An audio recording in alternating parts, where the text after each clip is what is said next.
Que faire après avoir été sélectionné comme gagnant en la Divi Lottery? Alors, si je te pose cette question, tu as très bien fait de cliquer sur cette vidéo parce que dans cette vidéo, je vais te montrer les différents éléments que tu dois déjà respecter avant le remplissage du formulaire appelé DS260. Alors, la dernière vidéo que j'ai faite à propos du formulaire DS260, déjà pour ceux qui ne savent pas c'est quoi ce formulaire, c'est un formulaire que vous devez remplir automatiquement et directement après avoir été sélectionné. Donc, lorsque vous êtes allé sur le site et vous allez checker en ligne et que vous avez constaté que vous avez gagné la Divi Lottery, l'étape suivante, c'est de remplir ce formulaire. C'est ce formulaire qui est appelé formulaire DS260. Alors maintenant, ce que vous devez faire avant de remplir ce formulaire, c'est de respecter les différentes règles dont on va consulter ensemble tout de suite. Alors, on dit ceci, je suis sur le site officiel du gouvernement américain. Ce sont eux qui partagent ces différentes informations. Donc, ce n'est pas quelque chose que c'est moi qui ai créé ou quoi que ce soit. Alors, les amis, donc, suivez la vidéo très attentivement. Si vous ne comprenez pas quelque chose, vous pouvez mettre pause et revenir très bien reçu. Alors, sans me tarder, on va commencer. On dit soumettre votre demande de visa d'immigrant et d'enregistrement à l'étranger. Alors, on dit le demandeur principal et tous les membres de la famille qui demandent un programme de visa pour la diversité doivent remplir le formulaire appelé DS260. Mais maintenant, avant de remplir ce formulaire, tu dois d'abord respecter les différentes étapes-ci. On dit, vous devez entrer votre numéro de dossier DIVI dans le formulaire DS260 en ligne pour accéder et mettre à jour les informations sur vous-même et votre famille que vous avez incluses dans votre entrée DIVI. Alors, ce numéro, en fait, c'est le case number. Il vous est envoyé lorsque vous avez gagné la Divi Lottery. Donc, lorsque vous gagnez la Divi Lottery, il vous donne un nouveau numéro à côté du numéro de confirmation lorsque vous êtes inscrit sur le site. Donc, il y a un autre numéro qu'on va vous donner. C'est avec ce numéro-là que vous allez commencer le remplissage de votre formulaire. Pour ceux qui ont regardé la vidéo ou bien pour ceux qui n'ont pas encore regardé la vidéo, je vous mettrai le lien dans la partie commentaires. Alors les amis, on va continuer la lecture. On dit si votre situation familiale a changé après votre entrée dans le programme Diversity Visa, DV en fait.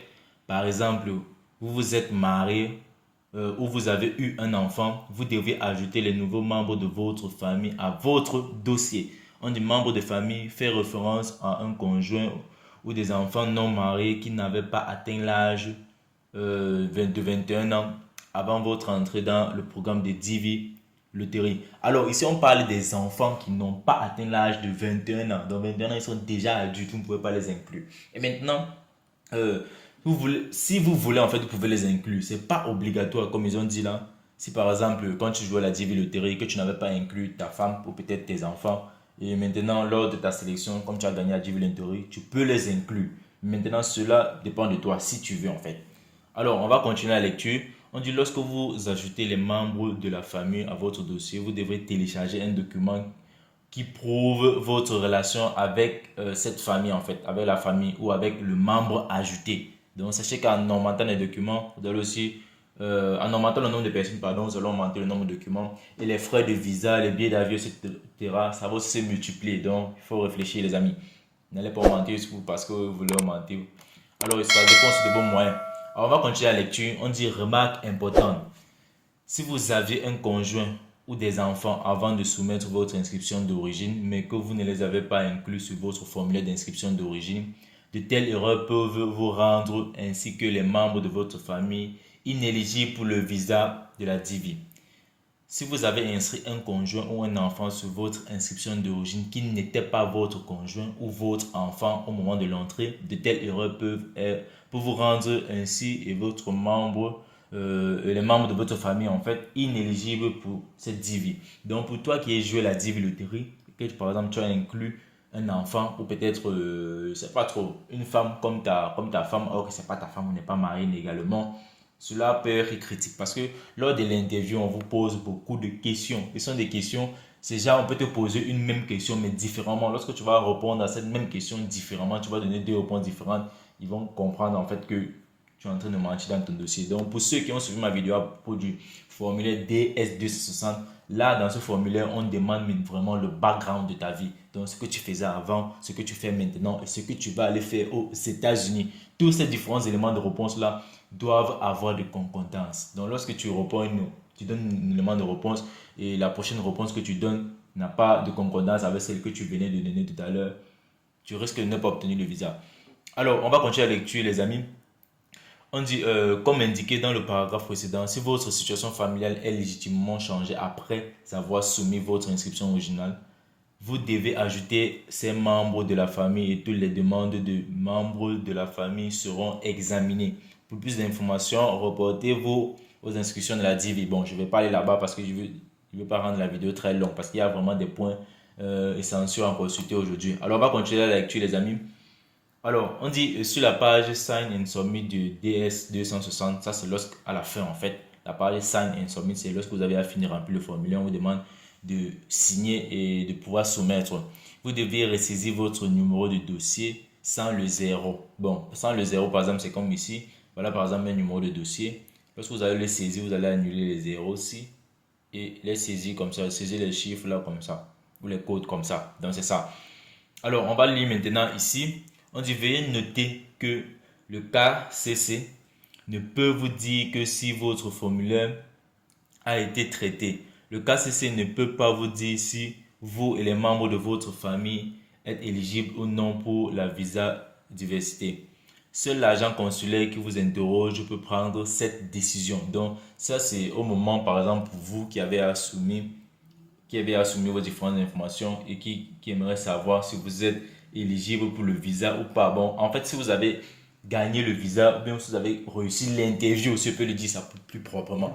Donc, c'est uniquement l'agent consulaire qui peut vous donner ces informations. Donc, vous devez juste patienter. Alors, on dit contactez le KCC. Si vous devez contacter le KCC, indiquez toujours votre nom, votre date de naissance, votre numéro de dossier exactement tel qu'il apparaisse dans la vérification du statut du participant. Alors, on dit votre numéro de dossier doit être clairement écrit dans le coin supérieur droit de votre email ou dans la ligne d'objet. Le KCC ne reçoit les demandes que par email. N'envoyez pas de documents papier ou correspondance au centre consulaire de Kentucky. Bon, c'est ça en fait la définition de KCC. C'est ça. Tous les documents papier ou correspondants reçus seront détruits. Donc les amis, lorsque vous voulez écrire, écrivez proprement. Voici leur email en fait. Écrivez proprement comme ils vous ont dit. Vous devez écrire cela. Vous ne devez pas envoyer des documents. Si vous envoyez un document, il sera détruit. Alors les amis, ça c'était l'information que j'avais à vous partager parce qu'il y a beaucoup de personnes qui se posaient des questions à propos de cela. Est-ce que je dois inclure ma famille dans la loterie après avoir gagné? Est-ce que je dois partir seul? Tu dois savoir ceci. Lorsque tu vas les inclure, tu vas aussi augmenter par exemple les frais de visa. Les frais de visa à l'ambassade ne sont pas remboursables. J'ai fait une vidéo à propos de cela. C'est pratiquement de la moyenne en moyenne, ça coûte 330 $. Donc, si par exemple tu es le joueur principal, tu as mis 330 $ et que tu as inclus par exemple encore deux de tes enfants, tu vas encore payer 330 $ fois 2. Ça fait pratiquement 330 $ fois 3 en fait, pour 3 personnes. Donc, ce que vous devez savoir les amis, chaque fois que tu vas payer ces frais, tu dois payer aussi pour les différentes personnes que tu as inclus. De même que pour ta femme, si tu inclus ta femme. Alors ça, c'était les différentes informations que j'avais à partager avec vous. J'espère que vous avez aimé cette vidéo. J'espère que vous avez aimé le contenu. Si les différentes informations que j'ai partagées avec toi aujourd'hui vont t'aider, n'hésite pas à me lâcher un pouce bleu, pardon, et à liker et partager cette vidéo au maximum. Moi, c'est Franck pour la portée de la chaîne Étudiantship du Nord, porteuse de la page Facebook. Sur ce, les amis, on se donne rendez-vous dans une nouvelle vidéo. Big up, bye.